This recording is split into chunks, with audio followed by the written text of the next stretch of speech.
É muito mais que lançamentos. É muito mais que marketing. É muito mais que jurídico. É muito mais que vendas. E é muito mais que urbanismo. A Jornada do Loteamento é o guia completo sobre loteamentos. Bem-vindos à Jornada do Loteamento, o seu podcast do mercado de loteamentos. E hoje, pessoal, nós vamos tratar de um assunto que particularmente eu sou apaixonado, que na Lotenet a gente chama de produtar, né? De como criar os produtos que são desejados. E a gente teve a indicação de diversas pessoas da nossa entrevistada de hoje para falar a respeito de metodologia de cocriação. Não é isso, doutora Raquel? Exatamente. Eu tive o prazer de conhecer ela o ano passado. Né? Que suspense, né? Que a gente tá fazendo. E além de já ter ouvido muito sobre o trabalho dela, ela é uma pessoa muito generosa, muito gentil. E até antes de você apresentar ela, assim, aí me falava do currículo, o que já fez, já foi pra Polônia, não sei o que. E, bicho, é uma senhora, né? Eu falei, eu vou encontrar uma senhorinha, né, quando eu conhecer. É uma menina, como diz lá no sim, uma guria. Uma guria. E eu acho que o que chamou mais atenção pra gente trazer ela, que você chama de produtar, né, dentro da Lotenet, mas lá dentro da Barcelos eu chamo de a necessidade de uma atuação multidisciplinar no loteamento, né? A gente fala dessa forma, assim, mas é isso que ela acredita e aplica e vai falar um pouco disso pra gente. Ou seja, vai nos ajudar, os nossos ouvintes aí, a nossa audiência, como é que desenvolvem produtos que são mais assertivos para o mercado. Não é isso? Exatamente. Ótimo. Então, nós estamos aqui com a arquiteta e urbanista Renata Herculano. Muito obrigada por você ter aceito o nosso convite. Tá? É um prazer realmente ter você aqui, porque quando a gente está com uma pessoa que a gente acredita no que ela faz, é um prazer aqui conversar, né? Então, acho que você vai trazer para a gente aqui esse retrato aqui, é uma arquiteta, uma advogada e um corretor, né? Um comercial juntos. Teria que ter mais pessoas, né? Para o seu mecanismo, mas é isso, né? Acho que a jornada é isso, é essa interação entre esses multiprofissionais para se chegar ao melhor produto, né? Com certeza. Fala um pouquinho de você aí, Renata, para o pessoal te conhecer. Bem, primeiro, muito obrigada mesmo por esse convite. É uma honra, né? Eu sou audiência. Você é audiência? Sou muita audiência do Jornada do Loteamento. E acho que vocês fazem um trabalho incrível mesmo, assim, no nosso mercado, né? De educação, de aconselhamento, né? De troca de experiências e é um trabalho realmente muito necessário, né? Bem, eu sou arquiteta, urbanista, como vocês disseram, sou engenheira também e fiz uma pós-graduação em gestão de cidades, que foi um marco para mim. Acho que a gente vai falar um pouco sobre isso, porque isso tangencia muito o nosso trabalho, essa mudança de paradigma mesmo, de enxergar o planejamento de produto, de projeto, né?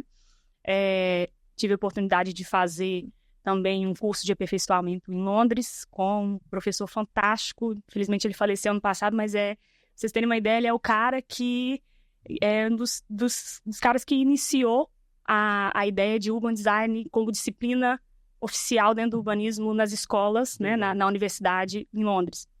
E foi fantástico também, muito ligado a essa metodologia que nós vamos conversar aqui hoje.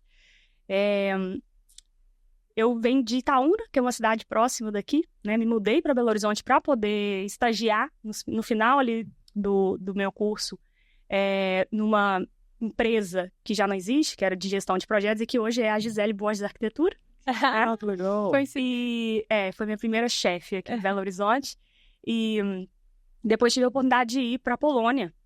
Trabalhei numa equipe multidisciplinar de um concurso que eles já tinham ganho, na verdade, era um concurso que tinha a Polônia, tinha a Bélgica, tinha a França, então tinha profissionais de diversas nacionalidades, né? Então, para desenvolver centralidades urbanas, então também foi uma experiência e tanto. Voltei para Belo Horizonte, voltei para a empresa que hoje é a Gisele, e depois que saí de lá, me associei a um escritório de meio ambiente, na área de meio ambiente, ligado à base imobiliária. E esse escritório, começamos com 4 sócias, terminou com 2 sócias, e ele ficou até 2021. Então, fiquei 9 anos nesse escritório. Lá eu abri o braço de urbanismo, né, ligado à questão do meio ambiente. E em 2021 nasceu a Mutum, junto com a minha filha. Nasceu a Mutum, que é um escritório hoje focado e especializado em projetos e planos urbanos, né, para dar esse apoio, esse aporte para o mercado imobiliário no desenho de cidades, né? A gente desenha pedaços de cidade. Legal. É isso. Renata, antes da gente entrar na metodologia, que eu acho que é o ponto que a gente tem que explorar bastante, a gente estava falando, antes da gente entrar aqui, em a questão das diferentes culturas, né? A gente estava falando do Japão, Brasil. Você teve uma experiência super legal na Polônia, e o fato de você ter saído e ter convivido com essa cultura, que eu sei que é bastante diferente da brasileira, o que você traz de lá? Assim, em comparação à nossa cultura, e quais práticas você acha que deveriam ser aplicadas, ou que já foram, devem ser aplicadas dessa experiência lá que você teve fora? O primeiro impacto que eu tive ao chegar à Polônia foi de realmente ver o quanto a diversidade de profissionais numa mesma equipe é uma coisa padrão. Tipo assim, não existe equipe só de arquitetos, equipe só de engenheiros, não existe. É todo mundo junto e misturado.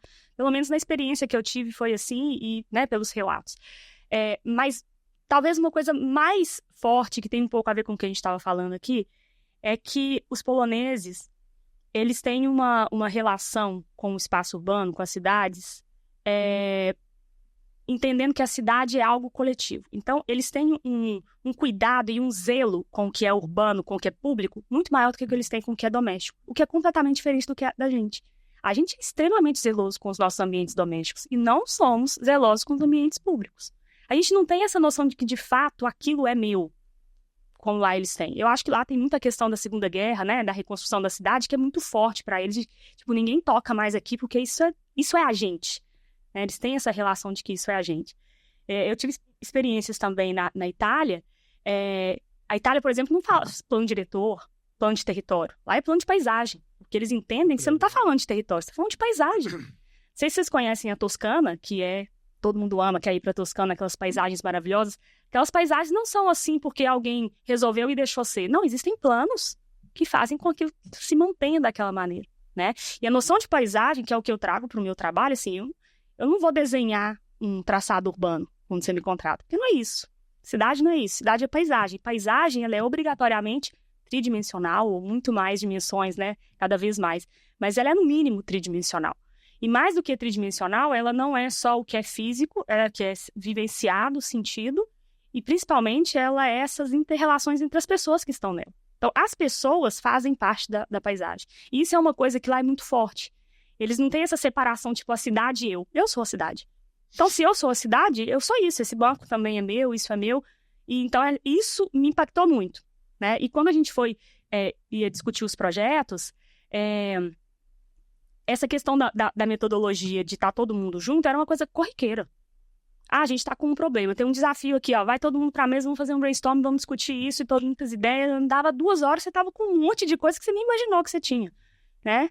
Aqui a gente ainda tem essa compreensão de que uma pessoa sozinha, sentada numa mesa, consegue resolver os problemas, e não consegue, né?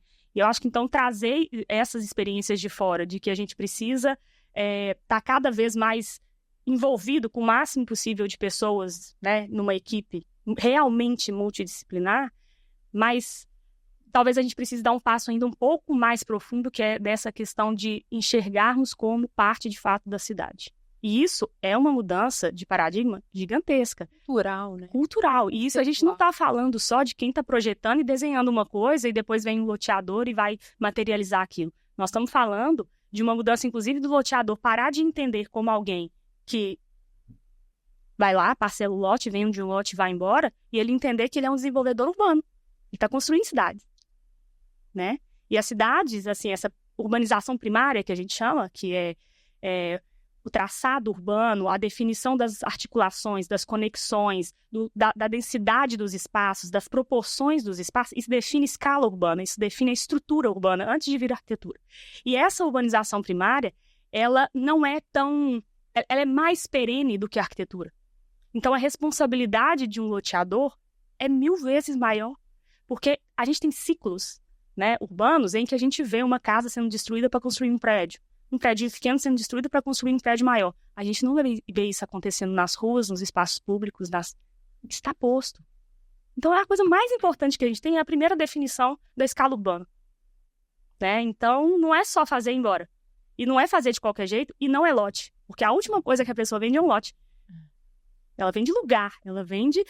Você que trabalha com comercial, você sabe mais do que nunca que hoje as pessoas têm muitas opções de escolha. Então, o que vai fazer ela escolher A ou B?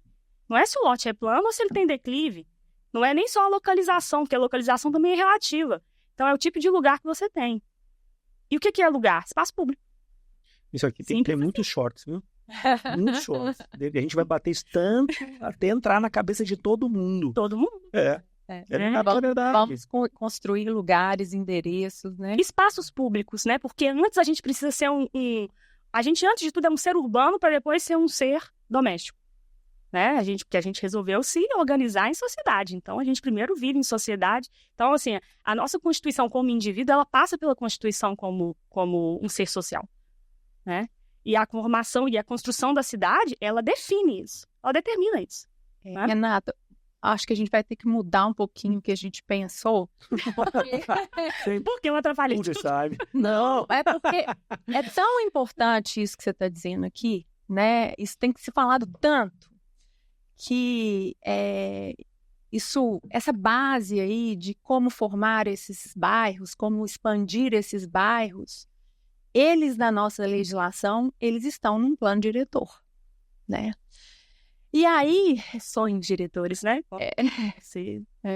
Então, a gente, além de isso ser difundido para os loteadores, que é importantíssimo, porque eles vão à frente, muitas vezes, né, dos conceitos, eles é que inovam e que têm que ter coragem de inovar e criar esses conceitos que muitas vezes fazem o projeto ser mais dispendioso, a gente sabe, né? Mas que traz valor também ao produto dele. Mas eles se baseiam num plano diretor, né? E o que você tem visto aí de plano diretor, desses conceitos de plano diretor que estão aí, e muitas vezes é um copia e cola de uma cidade para outra e ponto final. Às vezes não, né? É demais. No meu mestrado eu trabalhei não exatamente isso, mas pra você ter uma ideia, eu fiz uma reconstituição de como que a gente chegou, onde a gente chegou enquanto paisagem urbana, forma urbana. Como é que a gente chegou aqui em cidades tão feias, tão pouco agradáveis, tão pouco amigáveis, né? Como é que a gente chegou aqui? E a minha linha de pesquisa era exatamente a legislação. A legislação molda a forma urbana. Se a gente pegar a legislação, a gente consegue desenhar ela. E eu faço isso, assim, literalmente. Eu desenho a legislação, em alguns casos, para que eles possam visualizar o que eles estão propondo. Porque palavra e número é uma coisa, mas quando você vê aquilo na realidade é outra, né? O que aquilo vai gerar. E eu fiz uma reconstituição de como que se deu a base da legislação urbanística, quer dizer, da disciplina edilícia e urbanística no Brasil. Não pelo caráter jurídico, não sou advogada, mas olhando a partir de um arquiteto urbanista, né? O que isso virou, né? Comecei lá em 1500, em que a gente ainda usava legislação portuguesa, e depois vem os códigos, lei das Índias e não sei o quê, até a gente passando por todos os tipos de legislação que foram definindo as nossas cidades, até a gente chegar nos planos diretores. O último plano diretor que eu analisei foi o de São Paulo, de 2015. E o que a gente vê? Que é tudo uma cópia. É um fato mesmo. E eu tentei buscar, assim, quais eram as lógicas desses parâmetros que são utilizados. Por que é 1,5 metro de afastamento? Por que a rua tem que ter X metros de largura? Por que o gabarito é esse? Né? E lá atrás eu fui tentando descobrir, assim, o porquê desses parâmetros. Eles tinham uma iniciativa técnica, uma explicação técnica, num contexto específico, que muitas vezes nem era o Brasil. E aquilo é importado para cá, trazido para cá, e depois replicado, e normalmente por cidades grandes. São Paulo, assim, o que acontece em São Paulo, você pode saber que daqui a 5 anos chega em Belo Horizonte, né? É isso. Né? E isso depois para cidades médias e cidades pequenas, aí é um copia e cola, assim, de quase não trocar o nome do município. Né? E que não faz nenhuma relação. Assim. Eu já participei de equipes de plano diretor, já participei de alguns, faço hoje muito mais consultoria de análise de planos diretores para as pessoas entenderem. Normalmente são entidades que me contratam para entender assim, olha, a gente não entende muito sobre isso, explica para a gente o que é isso, né? E é assustador o que a gente tem visto. É muito assustador. É muito assustador, porque a nossa cidade, ela é, de fato, reflexo do que as nossas leis. E as nossas leis são muito ruins. Você acha que o plano diretor engessa a construção de um novo urbanismo? Eu chamo de sonho urbanismo, sonho diretor, sabe por quê? Sonho diretor, sabe por quê? Porque a pessoa que entende o que de fato é um planejamento, ela sabe que um plano diretor não faz parte da lógica de planejamento. Porque quando você vai planejar uma viagem, o que você vai fazer? Olha, eu quero ir para tal lugar em tal mês. Então, o que eu preciso fazer? Eu vou pesquisar, eu preciso de X reais. Eu vou pesquisar onde ficar, eu vou pesquisar quantos dias que eu posso ficar. Isso é planejamento. E aí você estabelece isso tudo e fala assim, olha, eu preciso de X reais até tal mês. Então, eu preciso ganhar X por mês. Ou seja, e aí eu vou chamar tal pessoa vai estar envolvida, lá eu vou fazer isso e aquilo. Ou seja, isso é um planejamento. Eu sei onde, quando, como, quem e quanto vai custar. A gente não tem isso no plano diretor. O plano diretor, ele trata de diretrizes do tipo... diretrizes de saneamento básico, atender 100% do território municipal com saneamento básico, com esgotamento sanitário. Isso é óbvio. Que município que não precisa estar 100% atendido com saneamento básico? Agora, isso não é planejamento. Planejamento é entender a realidade daquele lugar, em que pé que ele está, quanto que eu tenho de dinheiro nos próximos 4 anos, ou recursos que eu posso angariar, porque os 4 anos, e quem que vai estar envolvido, onde que é prioritário, porque não dá para fazer tudo também. Então, de tudo que eu tenho aqui, qual que é a pior situação? É essa? Quanto vai custar? O projeto leva quanto tempo? Eu vou fazer, sabe? Isso que é um planejamento, né? E ele tinha que ser feito nesse nível. Ele não pode ser feito num nível... E eu já falei isso com algumas pessoas e fui muito criticada, porque disseram que eu estava querendo trocar um plano diretor por um plano de ações. Mas é isso mesmo que eu quero. A gente precisa de plano de ação mesmo no Brasil, porque a gente não tem plano de ação. A gente tem muito devaneio, a gente quer tudo, a gente quer a cidade ideal. As nossas cidades estão vivendo outras coisas, e assim, urgentemente, né, gente? A dinâmica da cidade, você vai aqui, hoje, um mês depois, é outra coisa. Um plano diretor vai aguentar de acompanhar isso? Renata, é sensacional isso que você falou, essa questão do plano diretor deixar de ser um conceito e de ser realmente um planejamento para a prática urbana, né?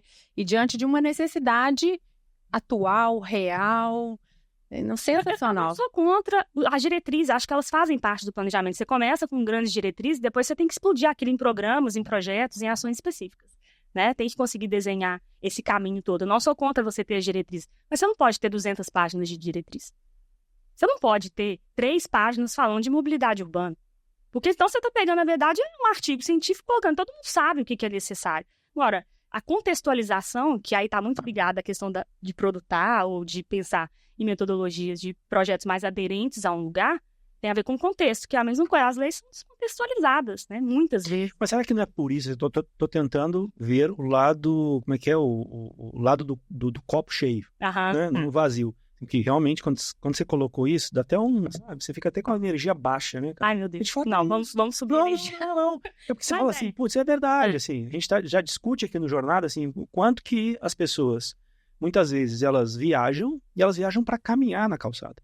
Não é isso? Não, para isso. A gente viaja para andar na rua, né, gente? Porque a gente não tem onde andar nas nossas cidades, né? São feias. Nos parques, nas praças, né? Exatamente. Você fala assim, puxa, tive 20 dias de uma vida maravilhosa, né?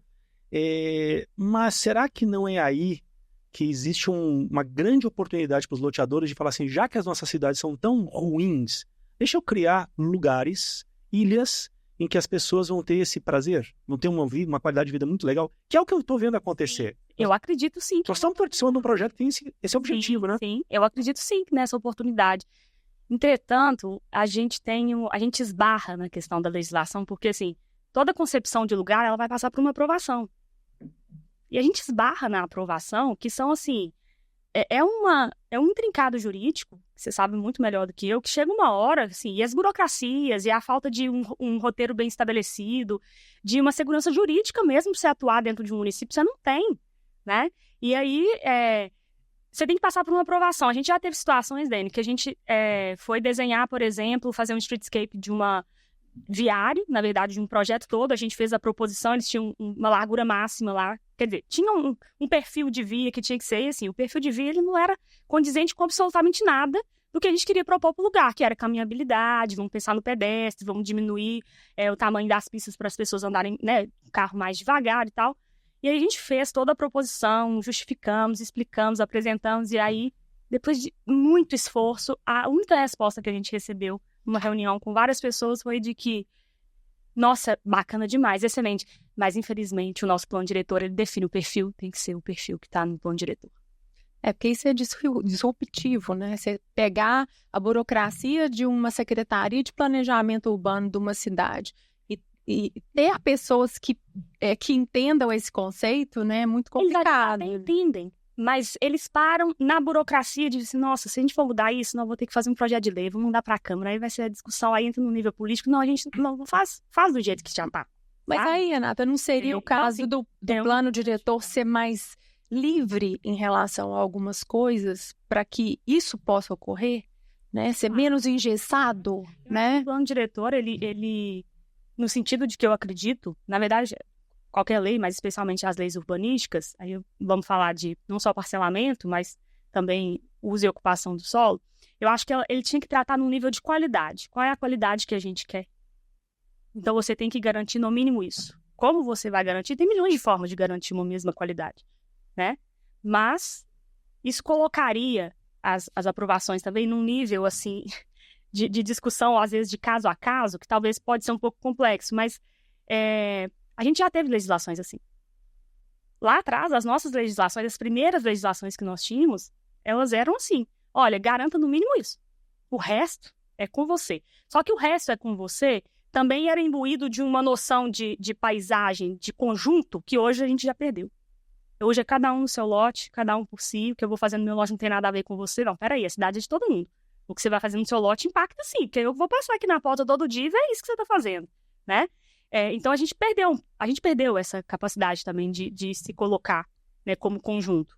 E então cria um pouco dessa dificuldade também, mas de fato, da forma como está hoje, a gente está passando dificuldade. Vamos falar de cocriação? Não, mas que fica, apesar de ser, né, assim, não tão animador, mas que fique uma mensagem, né, para não, gente, assim, eu vou ser assim, eu escutei uma palestra, eu não posso falar o nome da pessoa, senão ela vai ficar brava comigo.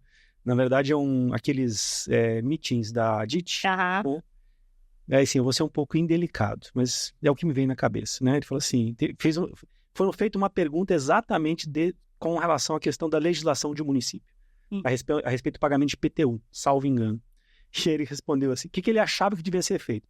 Ele falou assim, me perdoa, mas quando você vai fazer sexo com o urso, vai ser do jeito dele. Cara... É meio isso. Tá, gente, assim, desculpa, assim, minha falta de esperança, mas eu não acredito não, tá? Sim, fica essa mensagem. Assim, mas só uma coisa, eu acho que talvez falta também, Dani, de uma participação mais efetiva dos loteadores, etc., mas principalmente dos arquitetos, urbanistas e advogados, né, que estão diretamente ligados a isso, na participação da construção dessas legislações. Porque eu já participei de diversas equipes de plano diretor e, gente, assim, marcava as audiências, não aparecia ninguém. Tô falando assim, da área. Né? Vai gatos pingados ali, mas assim, um município que às vezes tem, sei lá, 600 arquitetos cadastrados na prefeitura, não aparece nenhum para poder discutir a lei da sua cidade, você vai trabalhar com ela e nenhum loteador, o cara trabalha com isso, sabe? Então existe uma falta de interesse também em falar assim, não, a gente precisa ir lá e discutir, brigar e mostrar que dá para ser diferente, porque senão se a gente fica também... né, da forma como a gente tá, não, o que vier tá vindo. Mas volta no conceito do coletivo individual, né? É uma coisa muito maior. Mas eu acho que tem que deixar essa mensagem a gente tem que passar, porque talvez num pontozinho lá dá para melhorar um plano diretor numa revisão, dá para trazer uma inovação. Tem municípios que em algum momento eles topam sentar e conversar e tem alguma... A gente tá vendo aí alguns bairros que têm sido feitos, né? Alguns lugares que têm sido construídos, há muitas mãos, porque a prefeitura, de fato, deu a mão e falou assim, não, vamos mudar o que for preciso, vamos fazer isso acontecer, porque ele entende que aquilo é melhor do que o que está escrito na lei dele. Então, assim, não vamos generalizar, mas, assim, o Brasil é muito grande, né? Então, a gente ainda está falando de poucos casos. Eu não tenho essa esperança, mas vamos lá. Tomara que eu esteja errado. Mas vamos falar de projetos que têm essa metodologia da cocriação.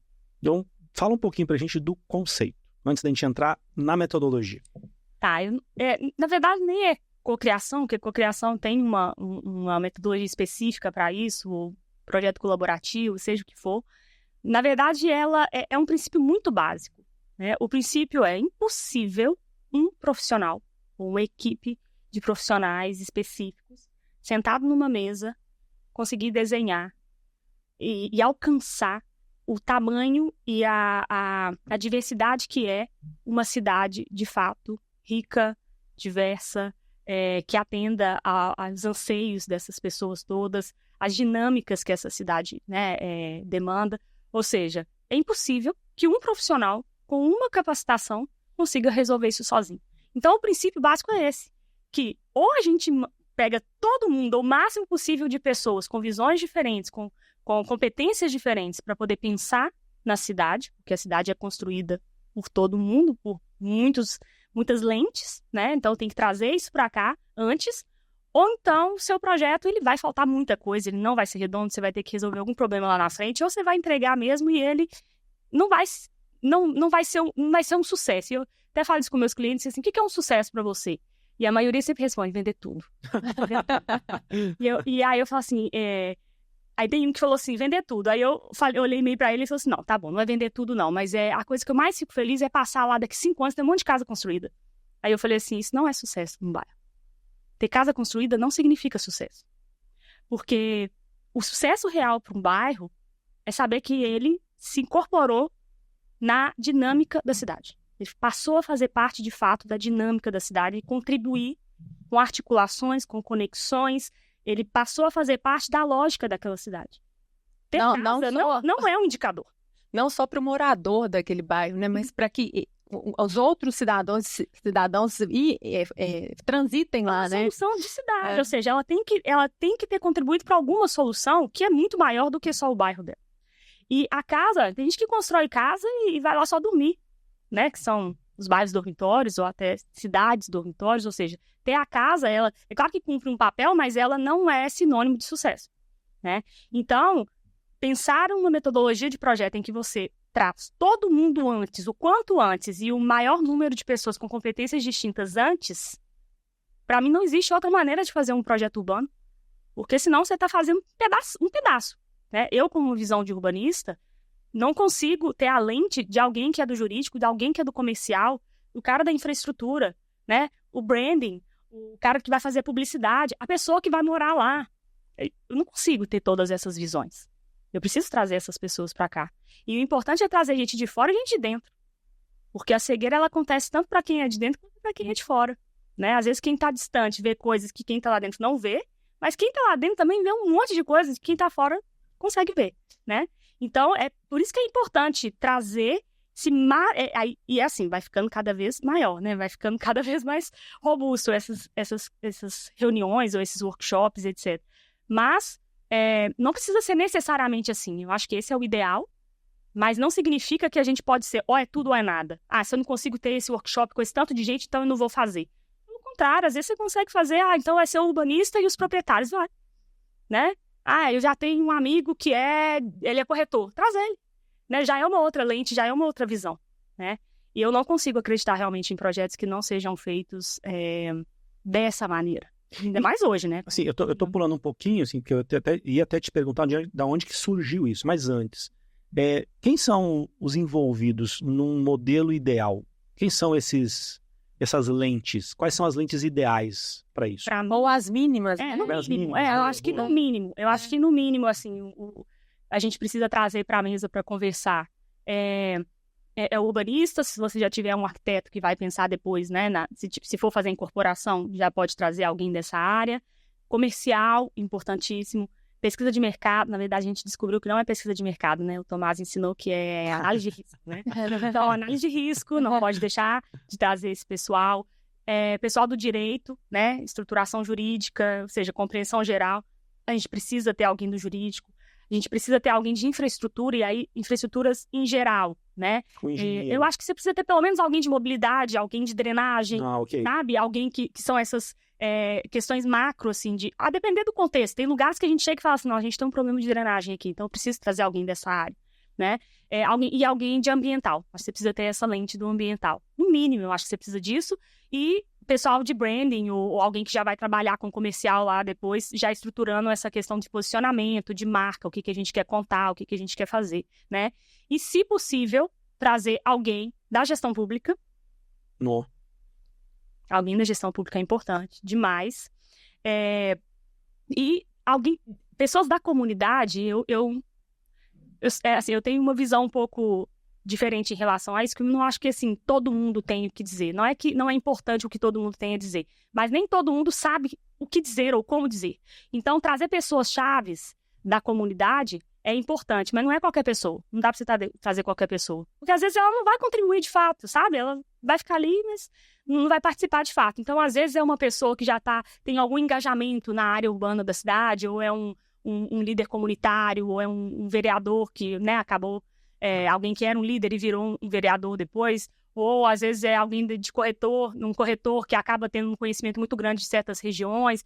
Então, assim, eu acho que no mínimo o que você tem que tentar trazer é isso, assim, no ideal, aí você tem uma mesa muito boa para começar a conversa, muito boa. Bom, Renata, em que momento juntar essas pessoas? Porque eu tenho um momento da escolha do terreno, né, que é da formação de uma parceria ou da compra de um terreno, e ele entra para dentro. Depois eu começo a fase, né, de análises jurídicas, de análises urbanas, ambientais, etc.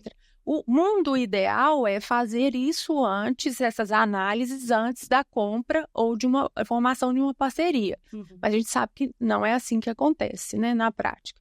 Então, na hora que você traz uma metodologia que tem essa riqueza de profissionais envolvidos, né, em que momento é real mesmo, é mais concreto para o empreendedor investir nisso, né?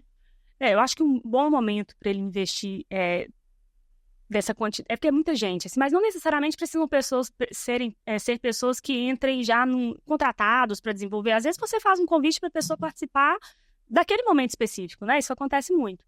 Mas a gente, eu na verdade, desenhei os meus workshops, assim, e aí eu não tenho uma técnica específica ou uma metodologia específica que eu uso. Eu desenho para cada workshop que eu vou desenvolver. E para cada projeto eu identifico também o que eu preciso de respostas naquele projeto, naquele contexto, né? E aí esse momento desses workshops também pode variar, mas via de regra ele vai acontecer da seguinte forma. Eu tenho um primeiro workshop que eu chamo até de etapa sonhar, porque eu acho que a gente precisa partir do sonho, tudo parte do sonho. E o legal de falar de sonho é porque as contradições são bem-vindas, elas coexistem.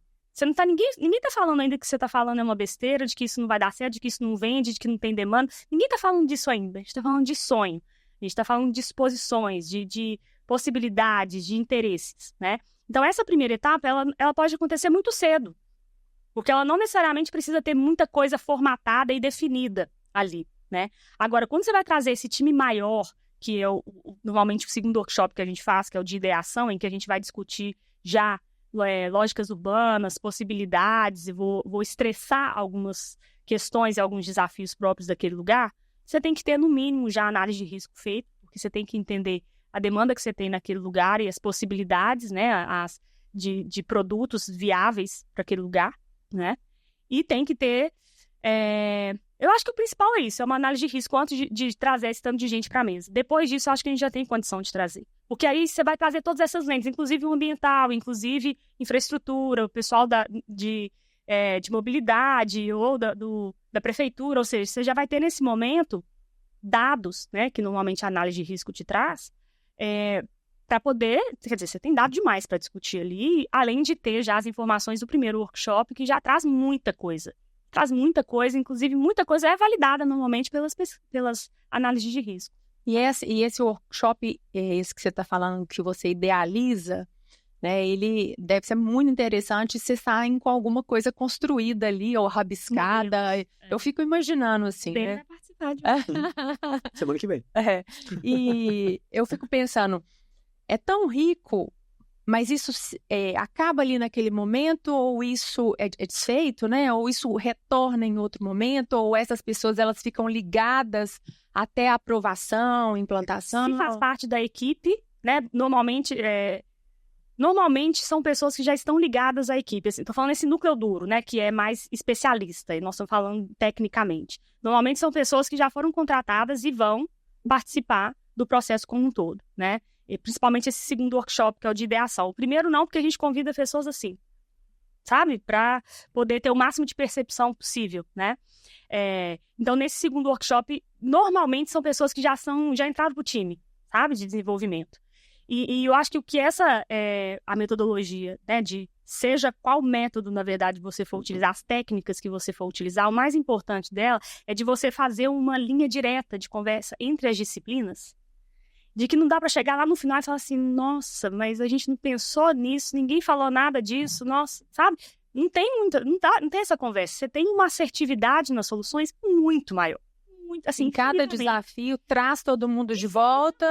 Você já tá lá na ideação discutindo uma coisa, aí o cara de meio ambiente falou assim, não, peraí, é legal isso que você tá falando, só que é o seguinte, isso aqui é essa situação, e para eu conseguir aprovar isso, eu vou levar mais 2 anos. Aí vem cá, empreendedor, você topa ficar mais 2 anos para poder fazer isso aqui? Não, 2 anos é impossível para mim.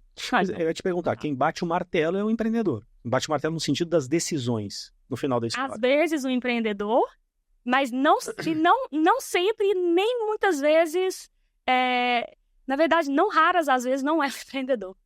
Porque nesse sentido também de um trabalho de vulto desse nível, o empreendedor ele tem uma confiança naquela equipe, naquele time que ele montou. Ele não trouxe qualquer pessoa para estar ali, são pessoas que realmente ele confia, né? Então, assim, se o Dani, que é do comercial, está falando A, B, C, ele vai falar assim, olha, gente, eu não vou discutir um D aqui, vou até discutir, porque eu quero ouvir o que ele vai me trazer.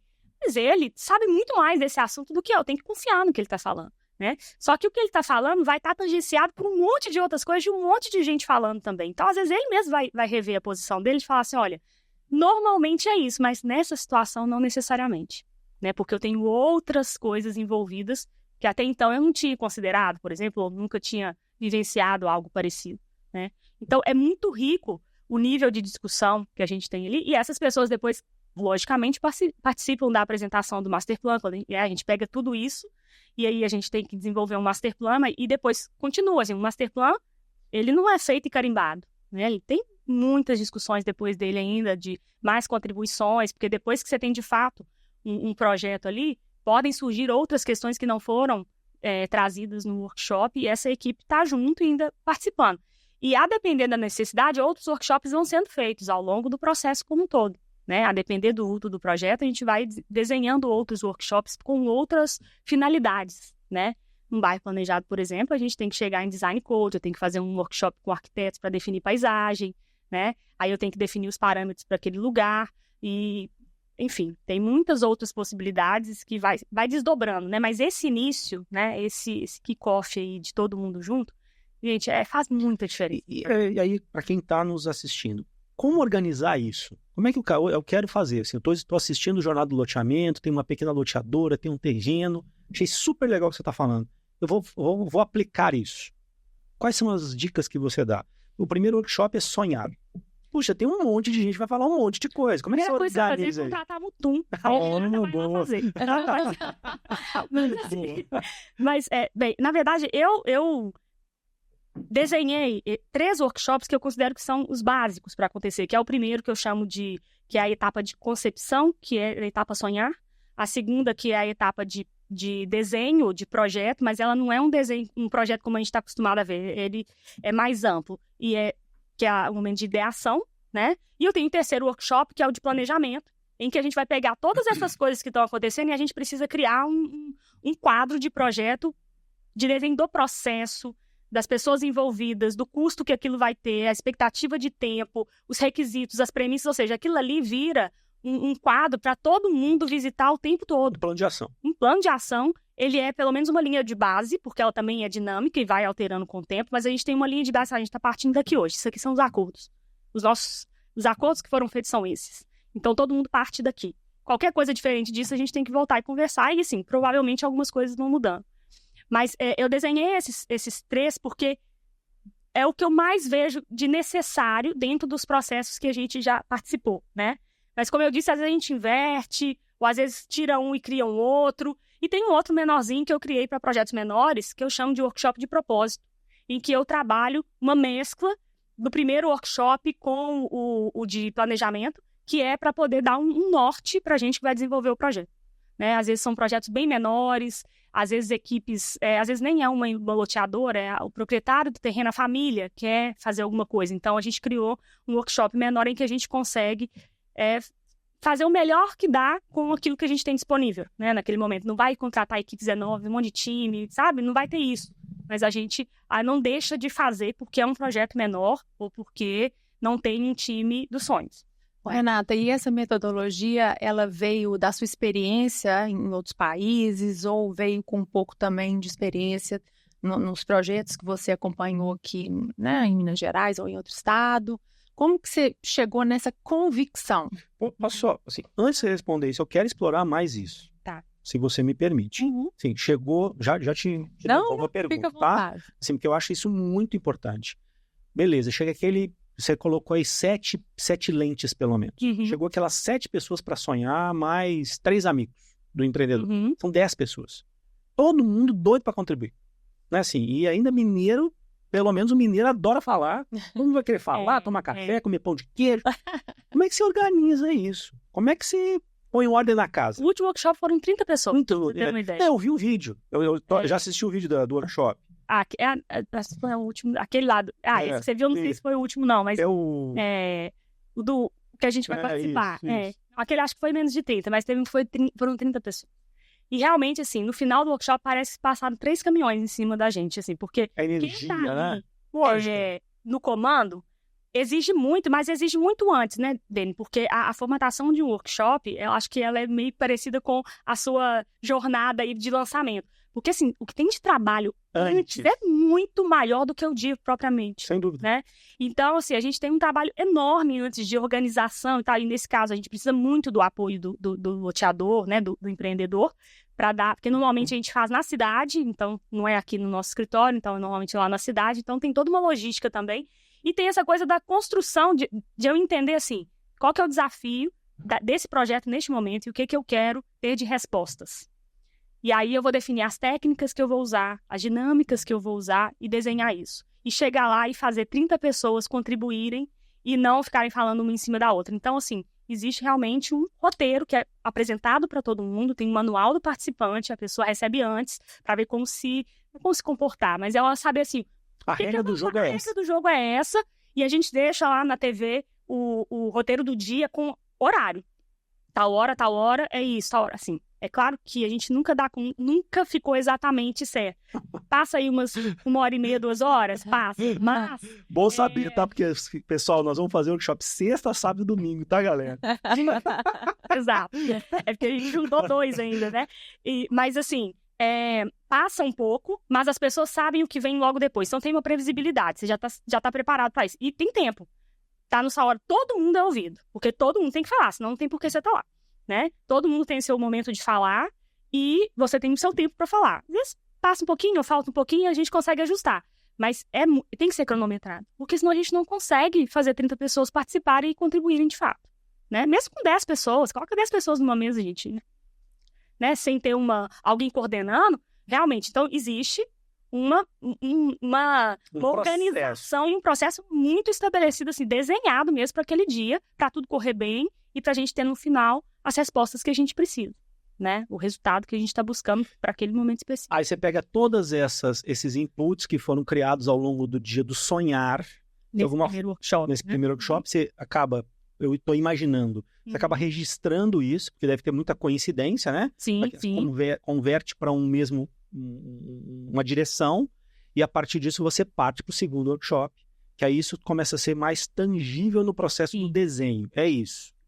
O primeiro workshop a gente está falando de sonhos, de possibilidades, aí a gente faz uma compilação dessas informações todas, e aí a gente faz isso, assim, essas junções do que é parecido com o que, ou o que é igual, e a gente divide por temáticas, a gente passa num filtro e define quais são as ações que aquelas informações nos trouxeram, ou seja, vira também uma informação, assim, muito clara. Se você pegar para ler, você vai ver, assim, o que aconteceu, de onde que partiu essa informação, e eu tenho um quadrinho lá, próximas ações.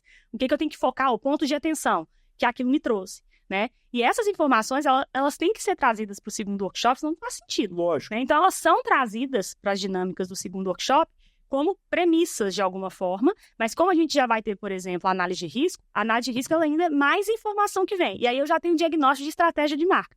Já são mais informações. Então, são layers que são trazidos e no princípio do segundo workshop, que é de ideação, a gente faz um nivelamento de todo mundo que está lá, né? De todas as informações que a gente já tem em mãos, que se tornaram premissas para o início, né? Para a gente dar o tiro do segundo dia ali, que é começar agora e espacializar as coisas. Que agora eu vou trabalhar olhando para o terreno.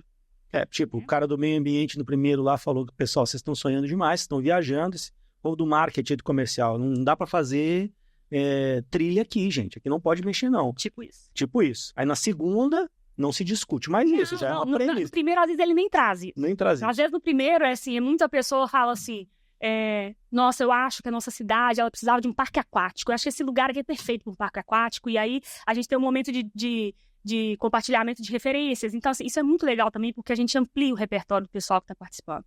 E repertório é tudo na nossa área. Então, quando você traz todo mundo compartilhando referências, ou seja, você já fez viagens que eu nunca fiz, às vezes a gente foi pro mesmo lugar e você viu uma coisa que eu não vi, porque é completamente diferente a forma como a gente elabora e organiza as coisas que a gente vivencia.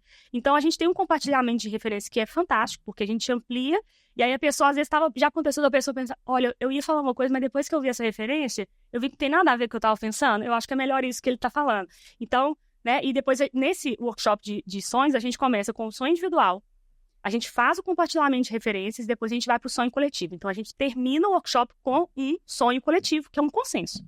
O que todo mundo concorda? O que é um sonho que a gente está compartilhando para esse lugar? É esse. Então, é esse que a gente tem que fazer. Porque não é o que eu quero, é o que todo mundo quer, né? E a gente tem uma primeira fase que é de percepções, que é fantástica, que a gente descobre coisas interessantíssimas sobre a cidade, sobre as pessoas, sobre as práticas dessas pessoas. E, a depender do workshop, eu trago outras dinâmicas, se eu preciso trabalhar outras coisas. Né, você formou arquitetura ou psicologia? Minha marido é psicólogo, né? Então tem muito dessa coisa. Mas não tem como ser diferente, né, gente? A gente lida com pessoas, no fim das contas. É verdade. Não é? É verdade. Mas, enfim, então, nesse primeiro workshop, a gente não tem muito da pessoa falar, não pode isso, não tem muito isso, porque fica muito ainda no mundo, assim, o que é o desejo? Se esse desejo é possível ou não, gente, nós vamos falar depois disso, mas eu vou te mostrar o que é meu desejo, que cara que ele teria, deu certo lá, vamos ver por que deu certo lá, a gente até discute essas coisas, e vamos ver se ele cabe no sonho de todo mundo, às vezes não cabe, né? E aí, quando a gente vai para o segundo workshop, que a gente vai espacializar, não, agora a gente vai começar a discutir localizações, impactos, articulações, olha, eu colocar uma coisa aqui do lado dessa, é bom por isso, mas pode ser ruim por causa disso e disso e disso. Então, eu tenho que fazer escolhas, porque no fim das contas, projeto é escolha, né? Por isso que conceito é tão importante. Porque conceito é que define eu fazer uma escolha A ou B. O que você abre mão. O conceito é que define. Não quer dizer que um projeto é ruim ou bom porque eu deixei de fazer ou fiz algo. O que define é o conceito. Ou seja, se o conceito é esse, ele é o norte para todas as decisões que eu vou tomar. Não quer dizer que as outras que eu deixei de tomar eram ruins, mas para aquele conceito não fazia sentido, né? E conceito de projeto, as pessoas não têm um pouco de dificuldade, tem um pouco intangível, né? Mas no fim das contas, é uma palavra que está todo mundo usando muito aí, que é experiência. No fim das contas, conceito é experiência. Qual é a experiência que você quer que a pessoa vivencie naquele lugar, né? Para os meus alunos, eu usava uma metáfora assim, pensa o seguinte, o conceito é doce, o sabor doce. Como é que você faz um doce? Tem milhões de formas de fazer, né? Você pode dar um açúcar para alguém comer, você pode fazer uma sobremesa fantástica, você pode fazer ali, misturar uma coisinha, um adoçante de stevia, são experiências completamente distintas. A experiência é o doce, né? O conceito é o doce. Agora, a forma como eu vou chegar nele, né? Eu tenho várias, aí vai depender do que o cliente dá conta, porque o cara às vezes quer fazer um monte de coisa e ele não tem laço para fazer aquilo, o lugar não comporta, etc. Né? Então, a gente tem muito claro qual é a experiência que a gente quer gerar e como que a gente quer entregar essa experiência, né? Porque eu posso entregar uma mesma experiência de diversas maneiras, mas não vai ser a mesma experiência. Porque eu comer um pedaço de açúcar ou comer uma super sobremesa com vários sabores, explosões de sabor, é outra coisa completamente, né? E na escala urbana, às vezes isso fica muito menos tangível, porque na arquitetura a gente consegue ter isso mais claro. Se eu olhar para uma coisa e falar assim, esse prédio é bonito, esse prédio é feio, esse prédio parece que está vindo em cima de mim ou ele me abraça, é uma coisa. Mas quando você fala dessa primeira escala, né, do lugar, que é o desenho urbano, né, que é o traçado, que é as proporções dos espaços, isso é menos tangível. Mas se você parar para pensar uma coisa muito óbvia, pensa você andando em Ouro Preto e pensa você andando no centro de Belo Horizonte. As duas têm edifícios históricos, né? Arquitetura super interessante e tal, mas é a mesma experiência, completamente diferente. Em Ouro Preto, eu preciso caminhar para eu ver o que acontece depois da esquina. Eu não tenho grandes visadas, eu tenho as ruas muito estreitas, né? Eu tenho uma altimetria de edificações que faz com que a minha percepção do espaço seja ainda mais de enclausuramento, de abraço, enquanto você está no centro de Belo Horizonte, que a gente tem um traçado retilíneo, em que você consegue ver lá na frente o que tem um ponto focal lá, né? E a arquitetura ela tem um trabalho muito mais difícil de tirar essa monotonia, porque o traçado regular, ele não te traz muitas surpresas, né? Agora, a gente está falando de um ambiente urbano que poderia parecer a mesma coisa. Eu estou falando de rua, eu estou falando de calçada e eu estou falando de arquitetura histórica. Mas são experiências urbanas completamente diferentes. E essa experiência urbana, ela começa nessa escala do lugar que é definida pelo traçado. Que eu então, imagino, é um desenho. que eu imagino que se consiga vencer com referências, né? Ou estou enganado, assim? Você fala assim, gente, o que a gente precisa, qual que é o modelo que a gente quer? Você não deve trazer referências daquilo que mais... Não, eu não. Não? Eu pego mais, assim, o workshop, ele traz muitas referências para mim, do sentido, assim, do que as pessoas querem para aquele lugar. Que a gente está trabalhando agora, por exemplo, uma coisa que apareceu no workshop para mim, assim, foi um insight, as pessoas no final de semana, elas gostam de ver e ser vistas. Elas vão para a lagoa, andam devagar nos seus carros, para elas serem vistas no final de semana.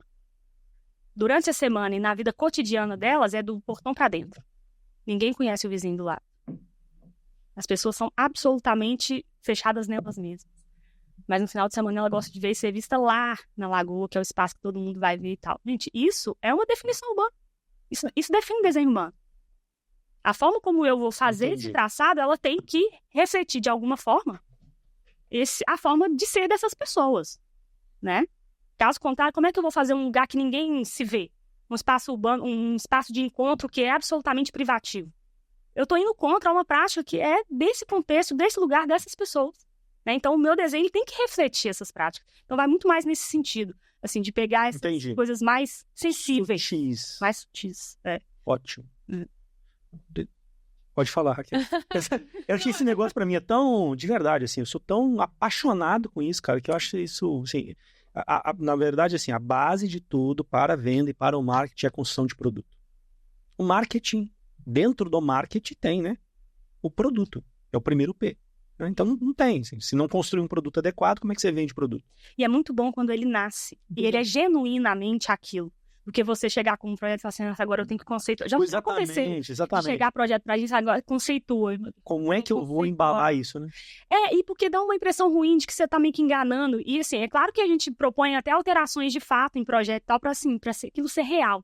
Mas é muito diferente de quando a coisa nasce realmente ali, desde o início, pensada e é genuíno aquilo que vai ser falado. Ou seja, o storytelling não é uma historinha que você tá contando. Ela é, de fato, a narrativa da realidade. Né? A primeira vez que a gente fez essa produtagem lá na Lotnet foi num projeto que a gente pegou em 2017 ou 2018, que a gente não sabia qual produto lançar. Tinham 2 terrenos, um era um condomínio fechado de altíssimo padrão, poderia ser, e o terreno próximo um produto popular, bem popular mesmo. Então o briefing do loteador era, cara, eu quero lançar o condomínio fechado, e o cara é um cara muito...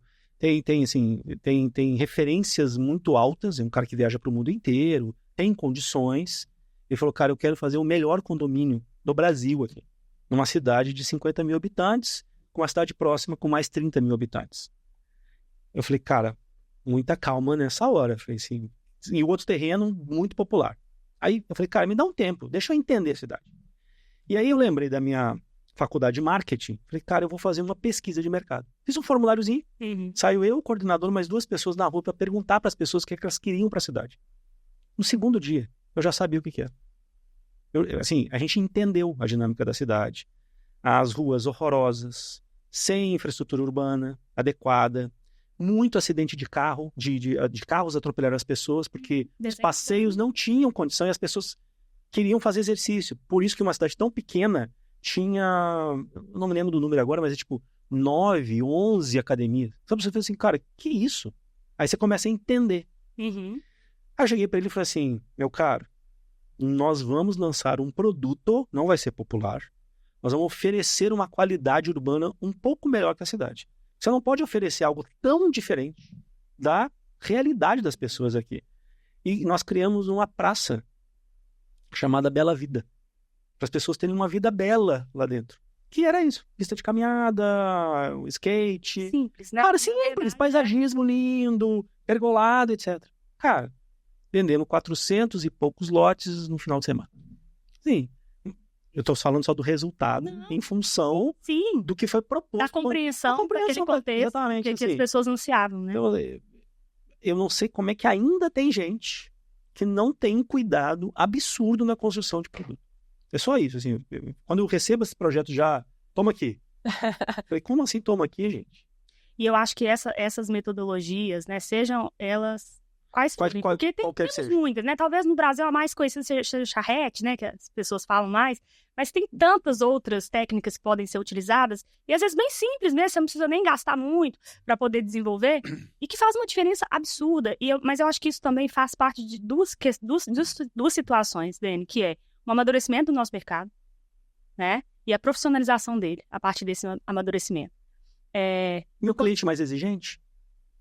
Que tá empurrando esse pessoal? Sem dúvida nenhuma. O cara hoje, você não vende qualquer coisa mais, né? E o cara tem escolha hoje. Ele tá lá guardando o dinheiro dele, ele pode comprar o terreno A, B ou C, ele vai escolher qual. Não é o que é o mais barato. Não é. Sem dúvida. Não é o mais barato. Então, assim, o lugar que você tá criando é o que faz toda a diferença, né? Mais do que o lote, inclusive. Mas esse amadurecimento do mercado, a gente vem de, assim, aí eu vou falar muito de Minas, que é onde a gente mais atua, né? O mercado mineiro, ele é muito conservador. E a gente tem um problema, é que a gente tem muita gente bem-sucedida nesse conservadorismo. Isso dificulta demais. Concorda? Concordo demais. Muito. Porque quando você tem gente bem-sucedida nessa situação, a pessoa tá muito confortável. Eu vou fazer diferente por quê? Se eu já tô dando certo. Eu vou chamar a gente de branding?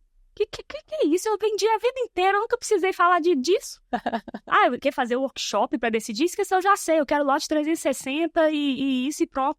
Então, assim, o cara a vida inteira fez daquele jeito e deu certo, e ele, pra que ele vai fazer isso se já tá dando certo? Então, assim, especialmente no nosso mercado, a gente tem uma dificuldade, e você que trabalha fora de Minas, você vê uma diferença, a gente estava até falando disso, assim, de como a gente tá alguns passos atrás ainda, em relação a algumas regiões do Brasil, não todas, tem gente que ainda está mais atrás da gente, mas algumas regiões do Brasil a gente está muito atrás, em relação exatamente ao pensamento do empreendedor, né, de fazer melhor, de fazer diferente, e esse papel de, né, esse amadurecimento, ele traz uma profissionalização a reboque, porque se eu vou fazer diferente, se agora as regras são outras, eu preciso profissionalizar. Não dá mais para eu chamar aquele amigo meu que fazia o levantamento para poder desenhar aqui para mim e o carinha vai assinar e vai aprovar, né? Não dá mais para eu poder chamar só a lojinha lá da cidade para poder fazer um banner e vender meus... Não funciona mais dessa forma. Mas isso passa por um amadurecimento no mercado, né? Desses empreendedores. E mais do que nunca, passa pela primeira coisa que a gente falou aqui, que é do empreendedor compreender de que ele não é um loteador. Ele não é um parcelador do solo. Ele é um desenvolvedor urbano. Isso é uma responsabilidade que muda de paradigma. Porque a partir do momento que os empreendedores passarem a entender que a responsabilidade deles é de construir cidades, e cidades que são perenes, daqui 100, 150, 200 anos, vai estar lá, a ruazinha que ele abriu vai estar lá do mesmo jeito, né? O lote, às vezes, não, mas a rua sim. Então, assim, os espaços públicos que ele está desenhando, construindo e entregando, são a responsabilidade dele. Então, como que ele está fazendo isso de qualquer jeito? Como é que ele não está trazendo um monte de gente? Como é que ele está desesperado para fazer melhor e fazer diferente? Porque, pode ser que muita gente não tenha essa coisa do legado, não está muito preocupado com isso. Mas, se você se entende como um desenvolvedor urbano, você tem que trazer essa responsabilidade para si e saber que não é pouca coisa. Essa responsabilidade não é uma coisa que você pode escolher ter ou não. Está imputada a você a partir do momento que você definiu ser empreendedor nesta área, você é um desenvolvedor urbano. Então, você tem muita responsabilidade. Porque hoje quem constrói a cidade é iniciativa privada, grande parte das vezes. Cidade formal, né? né? Então, a gente precisa mudar muito essa visão dos empreendedores, né? E a partir do momento que eles mudarem essa visão, eu acho que a gente começa a ter esses primeiros passos de amadurecimento que vai fatalmente levar à profissionalização dos processos, né? Renata, mas eu acho que você está falando aí, e eu fico pensando no loteador se questionando, né? Mas e aí? O que eu vou ganhar com isso? O que eu vou ganhar com isso? E conversando com você antes, e a gente conversando aqui, e eu vendo o entusiasmo do Dene, dessa antecipação de produtar, né? Eu acho que, no final das contas, você vai ter um produto muito mais assertivo, né? Talvez o marketing, o seu papel de coordenação de vendas lá no final, ele vai ser ínfimo. Porque o produto já vai ser desejado, você não vai ter que criar esse desejo e aquele esforço que você faz, né? Então, isso também no direito é a mesma dinâmica, né? Quanto mais a gente entra antes, melhor, menos são os problemas. Então, eu acho assim, trazer esses ganhos para o empreendedor, né? Eu acho que é isso que vai fazer essa mudança. Eu acho que ele ter o conceito de desenvolvedor urbano vai depender né, da vivência dele, né, do que ele quer para a vida dele. Isso é muito pessoal, né? Eu pensei muito quando você falou legado, a palavra legado estava na minha cabeça. O legado é muito pessoal. A responsabilidade sobre a cidade não é, não. É verdade. Obrigatório. Mas todos nós somos. Mas o empreendedor. Mas, Renata, isso depende da pessoa, né? A pessoa que está acostumada a partir o terreno e vender e ganhar o dinheiro dela, ela não está nem aí para isso. Né? É uma construção, e por isso que, por exemplo, a jornada do loteamento é tão importante, porque você começa a trazer conceitos para pessoas que até então estavam acostumadas a fazer de um jeito X e começa a dizer, olha, gente, existe isso. Porque existe muita gente bem intencionada que não tem acesso a essas possibilidades. A gente vive numa bolha também, que a gente precisa dizer isso, né? De empreendedores que estão realmente querendo fazer o melhor, que já estão em outro nível. Mas a gente falou assim, gente, o Brasil é gigantesco, 90% das pessoas que constroem cidades não têm acesso a esse nível de informação que a gente, né, tem dentro da nossa bolha, né? Ainda interiores do Brasil aí. Mas de qualquer jeito, independente do legado, vamos falar do ponto de vista mais de empresarial, né? De qualquer maneira, ele fazendo dessa forma, há um ganho para a empresa, né? Sim. Como empresa loteadora, ela vai ser vista no mercado de outra maneira, e isso tem reflexos inegáveis, sim, né? Vai ter reflexo num outro lançamento, vai ter reflexo na hora da captação de um terreno. Na imagem da empresa. Então, vou falar assim, coisas concretas, sabe, Dene? Assim, para a gente realmente colocar isso como incentivo, né, para o loteador. A empresa dele vai ser vista de forma diferente. E aí que um próximo produto, ele vai ser já visto de outra maneira, porque a empresa X faz dessa maneira e vai ser mais vendável, né? E eu acho que essa questão da captação de terrenos, eu estava conversando isso com a Renata, eu acho que isso como tem uma ânsia e uma angústia das loteadoras na busca de terrenos para fazer bons produtos, né? Quem sabe isso aí não inverte. Inverte demais. Inverte. Né? Os melhores terrenos, eles não são enviados para análise de todo mundo. A gente tem cliente que recebe 200, 300 terrenos por mês, tem que passar no filtro lá, e você passa o primeiro filtro, sobra 5. Depois que você olha de perto, nenhum. Por quê?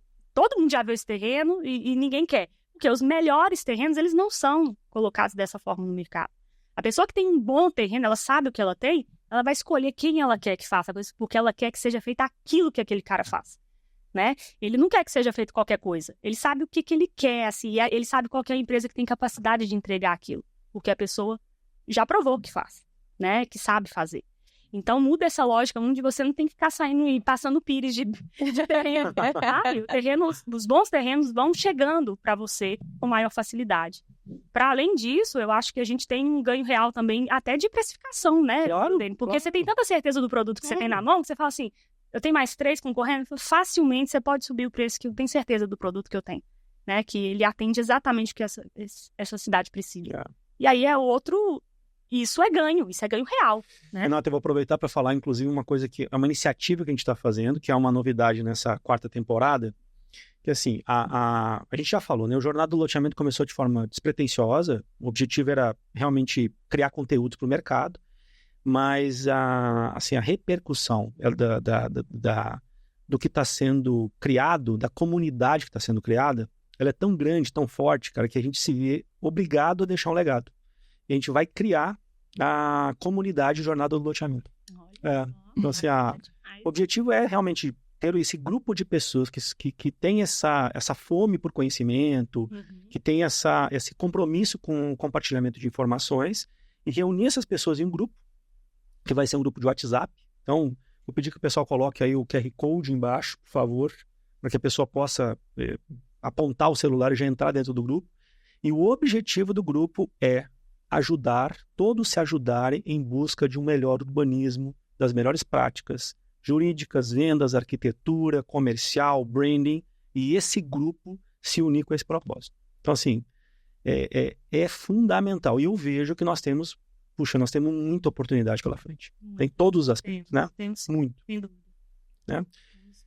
Faz a pergunta, Raquel. Eu acho que eu dominei esse podcast. É porque sabe o que aconteceu? Eu vou. Exatamente. Não, e assim, esse entusiasmo que você ficou aqui, eu fiquei no roteiro, conversando com a Renata. Então, eu já vim entusiasmada, sabe? Eu acho que você que entusiasmou. Durante. Então, Dene... Pode seguir? Não, mas eu tô falando assim... então, eu sabia que ia ser genial esse podcast. Muito legal. Né? Eu acho que talvez se surpreendeu. Foi. Foi bom. Então, o entusiasmo seu é super... O problema é que eu fico olhando pro reloginho lá e o tempo nosso tá acabando. É impressionante. Mas assim, a pergunta que eu tinha feito era realmente... Origem, né? Não era mesmo assim. Pra gente trazer mais uma vez uma pauta de incentivo, né? Você trouxe essas práticas, dessas experiências suas fora do Brasil ou dentro do Brasil, e por que a insistência na aplicação dessa prática, dessa metodologia, né? Então, uma visão lá de que o lugar está sendo feito melhor e está aderindo melhor às cidades e está trazendo um valor de metro quadrado melhor. Então, assim, eu acho que é isso, a gente tem que saber o porquê disso para o incentivo realmente pegar. Eu acho que é isso que a gente quer, né? Tá. Sim, eu tive experiências fora, né? Quando eu trabalhei fora, como eu disse, era corriqueiro essa questão de discutir qualquer desafio, vamos fazer um brainstorm. E participei de alguns projetos e também pesquisas, né? A área acadêmica sempre esteve muito próxima. Você também acho que dava aula. Eu ainda dou aula. Então, assim, a gente fica muito próximo da academia. E a academia é um lugar de experimentos também, né? Muito interessante. Então, eu tive a oportunidade, a partir daí também nas pesquisas, de participar de muitos workshops com professores fantásticos, né? Especialmente fora do Brasil, porque isso é muito comum fora do Brasil, né? Essas metodologias. É isso que eu ouvi de participar desses workshops, assim, eu participei de um workshop, pra vocês terem uma ideia, era um professor de Harvard, que é o Carl Stein, ele fez uma metodologia, desenhou uma metodologia que se chama Geodesign. E ela é fantástica para muitas escalas, mas a gente trabalhou na escala de planejamento regional. Pra vocês terem uma ideia, a gente juntou mais de 50 pessoas no workshop, e tinha, assim, desde o pessoal da ONG, o dono da mineradora, o CEO de não sei o quê, a prefeitura, a gente estava fazendo um planejamento do quadrilátero ferrífero. Uma região gigantesca. E aí, assim, conflitos gigantescos, né? E aí, você vê aquela metodologia acontecendo, como é que o cara organiza, como que ele coordena, e aí a visão principal lá de fora, de alguém que é de fora, e a gente conversou sobre isso, que eu acho que também é essencial a gente falar, essas metodologias estão ganhando força no Brasil, e que bom que estão ganhando, mas ela também precisa de um amadurecimento do mercado para isso acontecer. Eu, por exemplo, comecei a fazer isso como um serviço quando a Mutu nasceu, que eu desenhei. Eu nunca fiz isso como serviço para os meus clientes antes, porque eu não enxergava ainda no mercado uma abertura e uma compreensão de que isso era necessário, era importante, e que então vamos pagar para ver. Quando eu fundei a Mutu, eu falei assim, agora chega, a gente vai fazer isso, dessa forma. E quem quiser fazer com a gente vai entender que é assim, né? Assim, não é que é uma imposição, mas a gente precisa também catequizar um pouco, né? E aí a gente tem uma diferença muito grande de noção de planejamento, lá de fora com aqui de dentro, que traz também dificuldades para os workshops acontecerem. Porque nós, brasileiros, eu tô aqui generalizando, né, gente? Eu tô exagerando para ser didática, mas assim, existem exceções, tá, gente?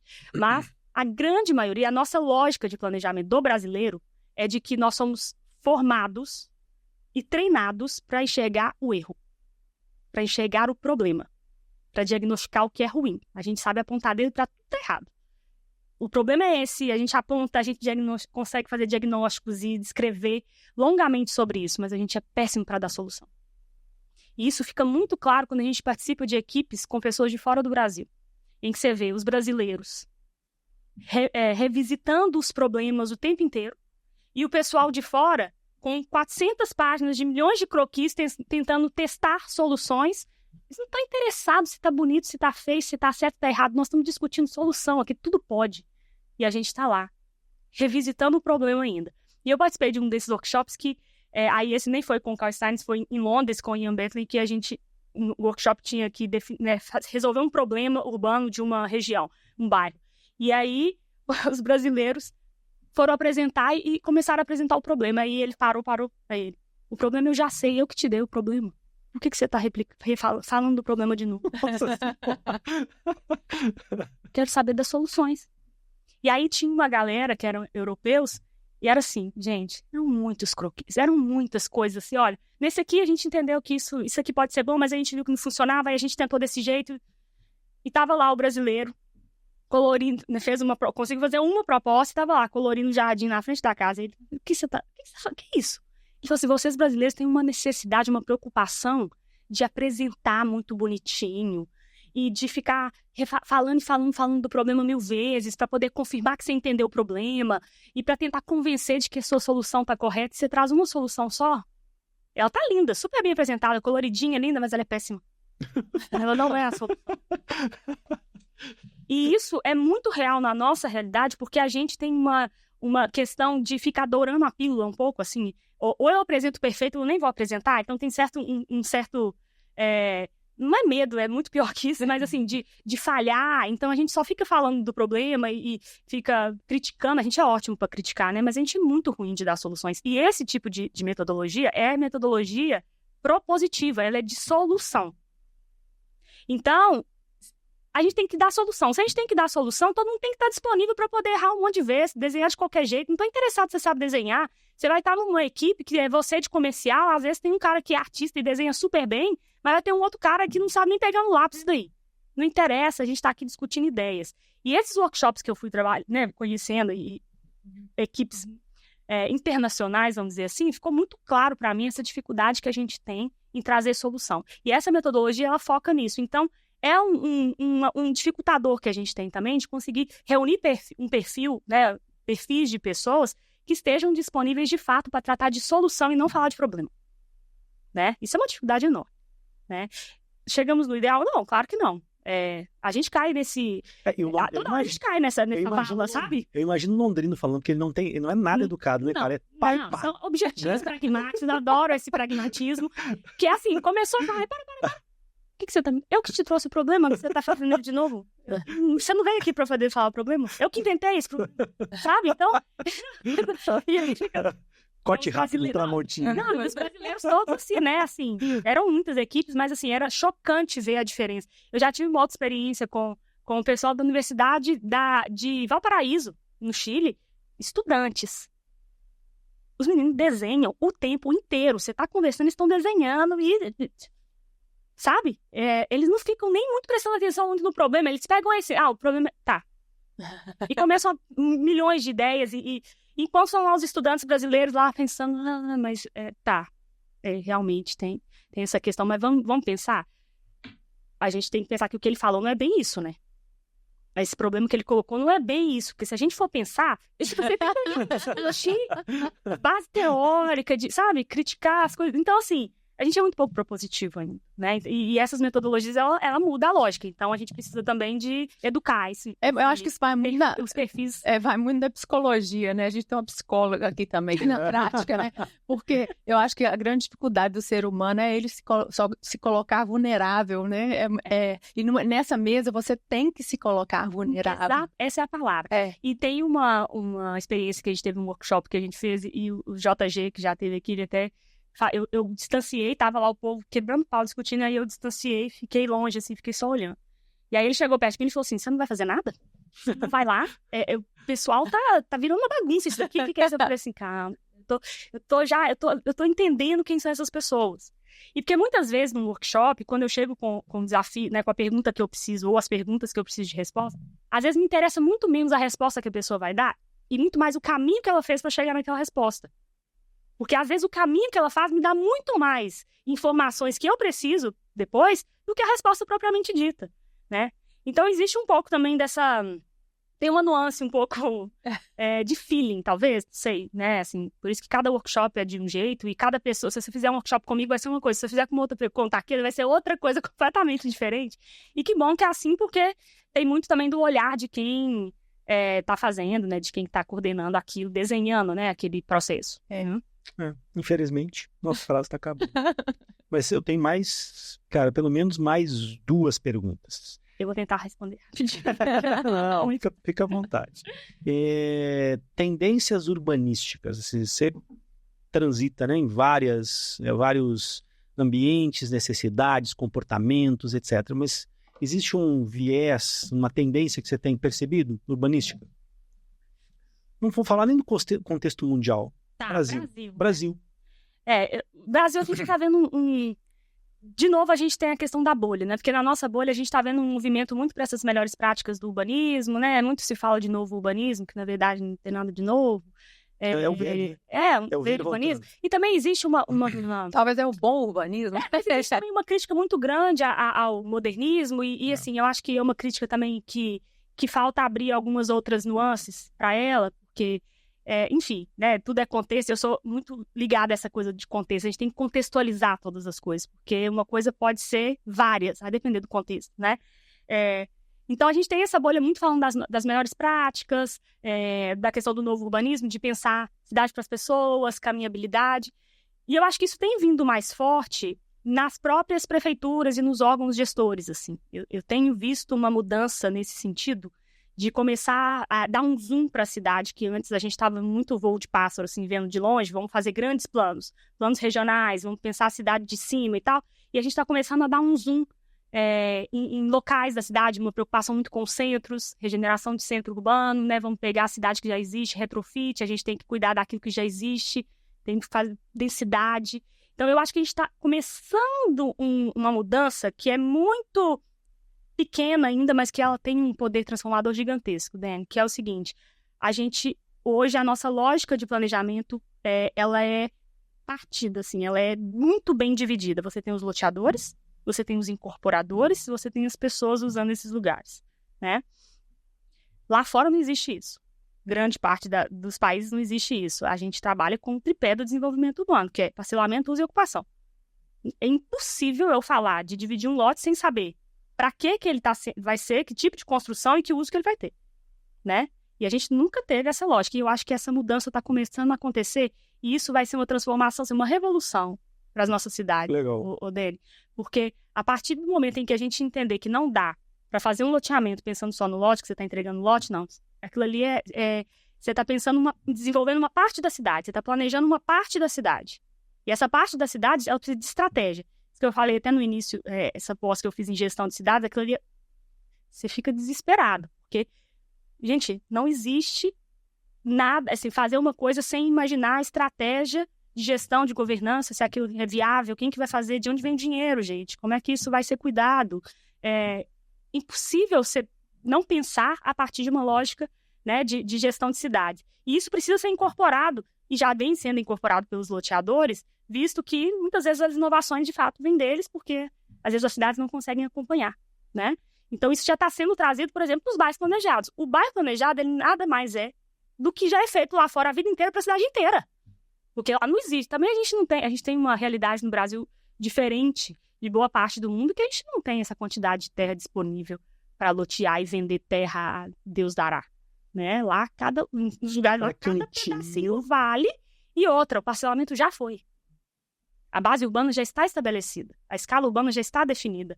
Então, a discussão é toda no sentido de retrabalhar densidades, retrabalhar centralidades, mudanças de uso, qualidade de mobilidade. Mobilidade é tudo, né, gente? Mobilidade urbana, falar de caminhabilidade é o óbvio, né? Então, a gente ainda está passos atrás por causa dessa estruturação jurídica que a gente tem de separação.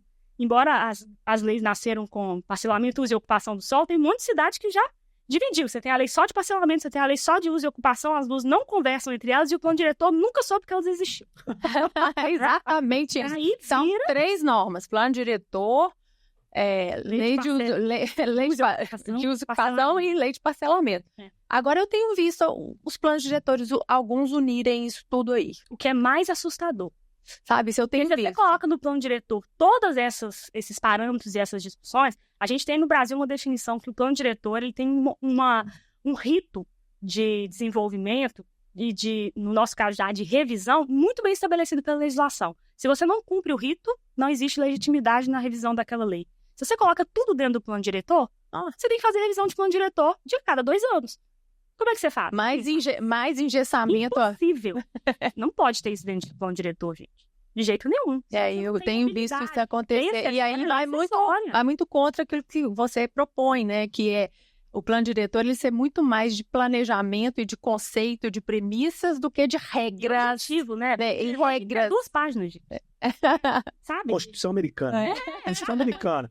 O objetivo é aí, não tá? Diretrizes. O Carl Steins, quando a gente ia fazer os workshops, ele falava assim, olha, nenhuma discussão vale mais que 5 minutos. Se você está discutindo mais de 5 minutos o mesmo assunto com alguém, é porque já acabou. O essencial que tinha que ser discutido já passou. Você já está no momento de convencimento. Se você tem que convencer alguém, já está errado. Sabe? Então, assim, então é porque o que você está falando ou o que você está trazendo já não é tão importante ou tão real assim, ou tão fundamentado. Porque o que é fundamentado não precisa ser de convencimento. Né? E isso, a legislação é muito isso. A gente tem 250 páginas que alguém parecendo se repetindo 20 vezes a mesma coisa para você, para ver se convence que aquilo tá certo, tá bom, né? Mas enfim, gente, eu não sei nem de onde que a gente chegou aqui. Eu acho que eu tô achando que a gente tá tendo muita filosofia e eu acho que é sensacional. A gente também em relação à questão de tendências. E tá respondida. Mas eu acho que é uma tendência, assim, tomara que a gente esteja nesse caminho mesmo, sabe? De começar a pensar a cidade de forma global. Paisagem. Começar a falar de paisagem urbana e parar de falar de território. E isso também, só para a gente, acho que colocar aqui também, que tem loteador que atua em vários segmentos e tem loteador que atua em segmentos específicos. Eu vejo essa metodologia sua sendo aplicada em qualquer produto. Qualquer produto, né? A lógica é simples, como eu falei. É você entender que algo tão complexo não pode ser resolvido por um Porque talvez fica pensando, não, isso aí é para comunidade planejada, isso aí é para residencial fechado, né? Ô, gente, nós vamos ter que ter Renata Herculano parte 2, infelizmente. Com certeza. Então, você que está nos assistindo aí, fala pra gente qual é o assunto que a gente vai ter com a Renata na parte 2 com a Renata.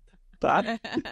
Nós vamos ter momentos ainda. Com certeza. Mas eu acho que é isso que, Renata, nos incentivou a criar o Jornada. Assim, a gente fazia conversas, às vezes, dentro do carro, almoço, né? Assim, quando a gente estava trabalhando junto, eu e a Raquel, a gente falava assim, bicho, isso aqui tem que ser gravado, a gente tem que levar isso para todo mundo e tal. Então, a gente tem que ter nós vamos ter os nossos desafios juntos. Amém. Mas a gente tem que levar isso para todo mundo. Renata, muitíssimo obrigado. Você contribuiu demais. Um prazer essa conversa. Então, eu espero que a gente tenha outras diversas conversas e as portas aqui do Jornada estão abertas para você. Quando você fala assim, preciso discutir uma coisa, pode ligar para a gente, pode falar. Tá? Estão abertas para você, tá bom? Obrigada, gente. Muito obrigada, Renata. Né? Eu acho que foi incrível. Né? A gente tem um talento mineiro aí sendo visto pro Brasil inteiro. Que bom. Muito obrigada por ter vindo aqui. Obrigada, gente.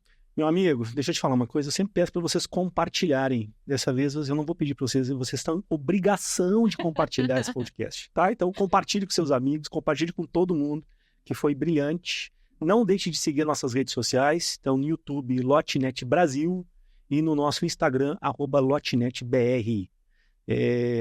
Enfim, até o próximo episódio. Grande abraço. É muito mais que lançamento. É muito mais que marketing. É muito mais que jurídico. É muito mais que vendas. E é muito mais que urbanismo. A Jornada do Loteamento é o guia completo sobre loteamentos.